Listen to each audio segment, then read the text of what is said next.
Hey, what's going on? This is Josh Copeland, San Diego's copy hero. I kind of want to give you my story as to how I became San Diego's copy hero, right? So everybody always asks me this question, which is why I'm making this video. What made me want to go into copywriting? What was it that made me want to just drop the whole, plan of going to school, 9 to 5, and all this other stuff, and And how exactly did I find a way to make a ton of money with writing? Because usually when people think of writing, they don't think of if no one talks to them about copywriting or things like that, the first thing they think about is a starving artist. The first thing they think about is maybe being an English teacher or school teacher, or maybe putting all their eggs in one basket and becoming the next J.K. Rowling or Stephen King. No. Now, I am a solid creative writer. Don't get me wrong. I'm actually pretty good. But I wanted to find a way to make money, and I wanted to do it with doing something that I love. I loved writing. I just needed to find out what it is that I could do to make a lot of money doing writing. And it was almost like it was a gift sent from the heavens. Freaking God had presented me the definition of copywriting in the form of AWAI's Can You Write a Letter Like This One on Google. And when I found that, it kind of just shaped my life. It was exactly what I wanted to do before I even knew what I wanted to do. It was writing and making six figures, being creative, being all this other stuff. And when I realized that this is exactly what I wanted to do, I just kind of plunged, and I didn't look back. And no matter what I went through, no matter how hard it got, no matter how many times my friends or family were like, hey, you should just stick to... Oh, my roommate's dog is making new friends. Yeah. Anyway, no matter how much adversity came in my direction, I couldn't shake this feeling. I knew I was supposed to be a copywriter. And so that's kind of what made me want to continue. Now, there was a lot of things that I went through in regards to being a copywriter. One of the things that happened to me was when I decided I wanted to be a copywriter, I was looking for jobs and things like that, trying to learn the skill and things like that. I opted into this internship for a performance marketing agency online. It was where I pretty much learned the ins and outs of copy and what you can do with it, from writing advertorials to Facebook ads to landing pages, infographics. I mean, all this stuff. I didn't really know anything about copywriting until I worked at this place. But I was an intern, right? And I just graduated from college, and I hated the idea of being an intern because I was like, man, I am more than just an intern. I hated it, man. And so I wanted to prove to my boss that I was of value. And so we had this big company event eventually, and they told me to mingle with the guests. And so when I did mingle with the guests, they were like, hey, you seem pretty good. Obviously, I mingled with the guests. There was alcohol involved. I was talking to people all over the place about how much I loved copywriting and how I loved writing for the company. Eventually, the question came up, hey, yo, do you want to write for us? Are you doing side gigs? Are you blah, blah, blah? And I said yes, right? Because you say yes to everything when you're just an intern and don't know what you're doing. And some of them, one person actually took me up on it, actually stepped to me and was like, hey, how much do you charge? And I felt really bad about it because it was a company client. So I talked to my freaking CEO about it. I was like, hey, this guy's reaching out to me about copywriting services. And he was like, yeah, you might want to tell him no because you're just an intern and you could be jeopardizing your job. And well, I told him I did exactly that. I was like, oh, I don't want to, jeopardize my job. Hey, company client, I can't write for you because I'm just an intern and blah, blah, blah, blah. And then this guy fired me anyway 2 weeks later, and it just kind of sucked. And one of the last things he told me was, you'll never be a real copywriter. Yeah, you're not even a real copywriter. You're over here telling people that you're writing, that you're good and all this other stuff. And it burned me inside. It felt like a failure. I drove back home in my clunker of a car that looked like a crushed soda can in tears. And though that sadness quickly turned into anger, frustration. It was like a burning desire to prove my boss wrong. And that's when a couple of days later, I was introduced to this site called Upwork.com. Now, you may know of Upwork. It's where all of pretty much every freelancer, if you want to get a head start or if you want to get some kind of start, build some kind of portfolio, it's the best place to start. But I tell you what, people who actually make a living as a freelancer, they will call that the cesspool of freelancing, the cesspool of copywriting, the cesspool of graphic design, the cesspool of it, because you are basically submitting to the idea of becoming a commodity. So you're basically, you are just like any other and every other, and it's a race to the bottom, because there are other copywriters that, like me, that are competing for jobs from all across, not even just the country but the world, and they're willing to do, write sales letters for like $20, $15, $10 a freaking sales letter.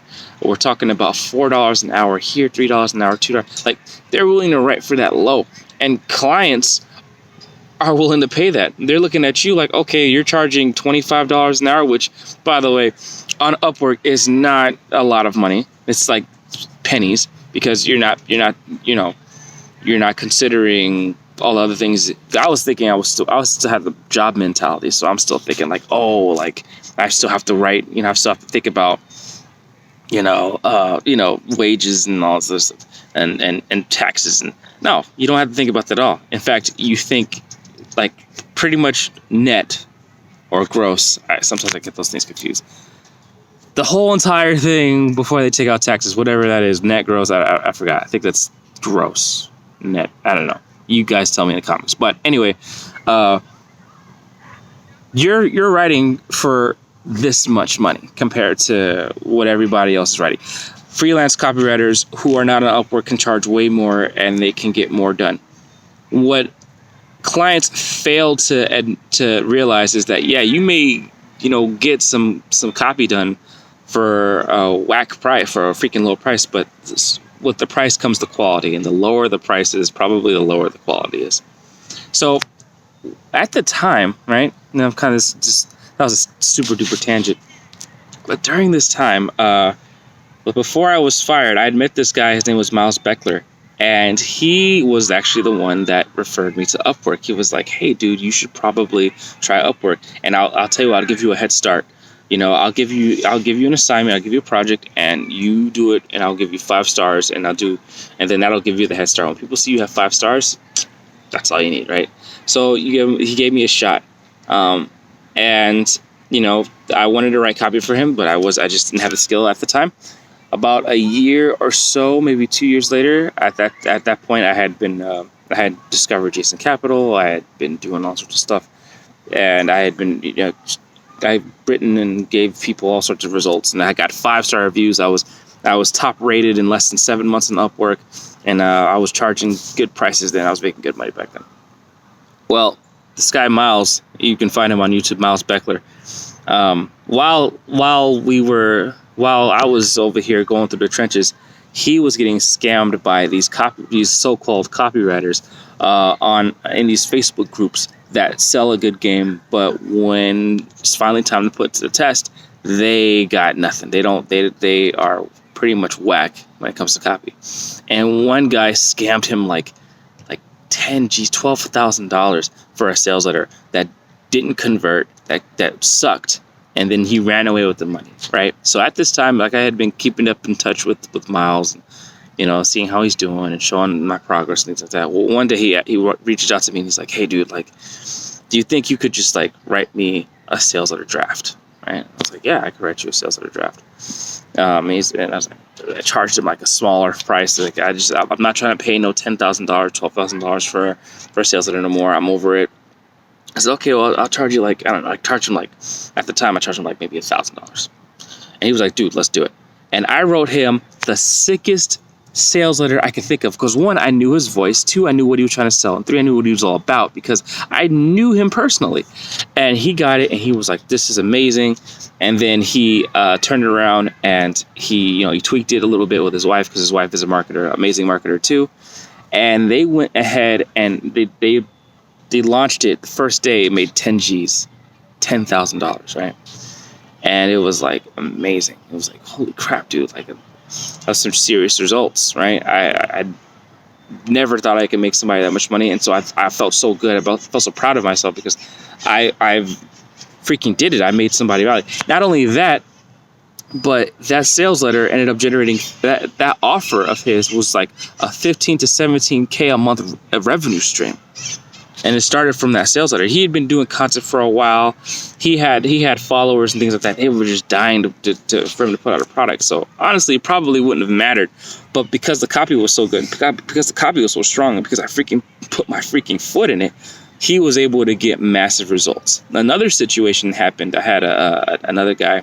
I won't mention his name, but he was an e-com guy, and he asked me to write. He was writing emails, and I was on his emails list. His emails were freaking horrible. The emails are freaking trash. And I freaking was like, "Yo, let me rewrite your emails, right? Let me just redo it." And he let me rewrite his emails. And then I didn't hear from him for about a year. In fact, he actually lied to me, talking about the emails didn't do well, that they sucked.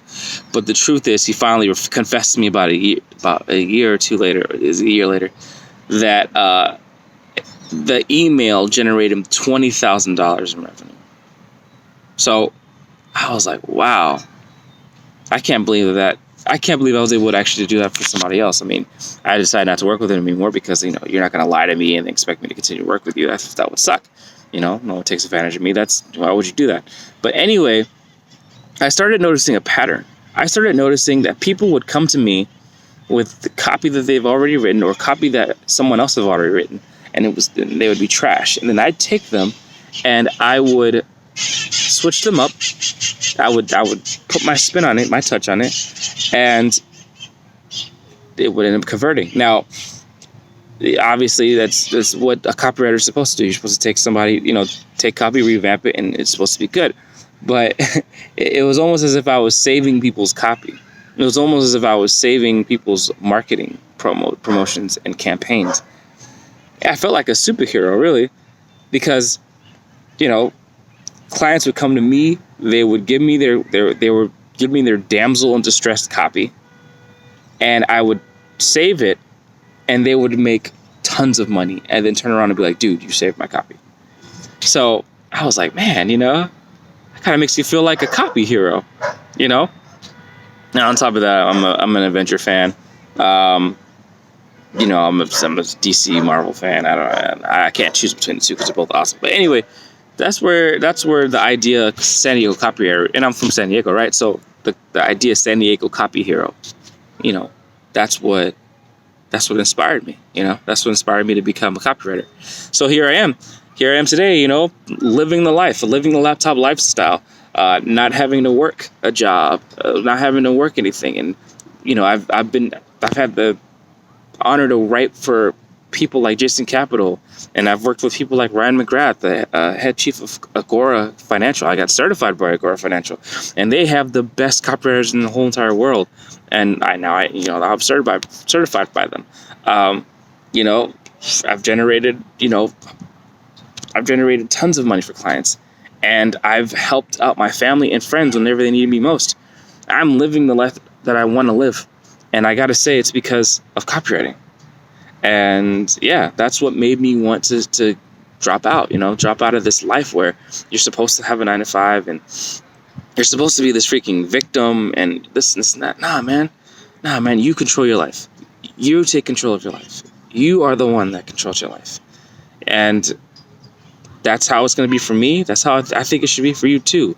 What are you passionate about? And what can you do to turn that into your next income stream so that you can start living the life that you want and never regret a day of your life? So get back to me in the comments. That's my origin story. I'd love to know yours. Let me know in the comments section. If you want to know more about what I do or how I can help out your copy, go ahead and send me an email at josh@joshwrothethat.com, or you can visit my site, joshwrothethat.com. And or you can find me on Facebook at Joshua Copeland, Josh Wrote That. And I will talk to you guys soon. Take it easy. Peace.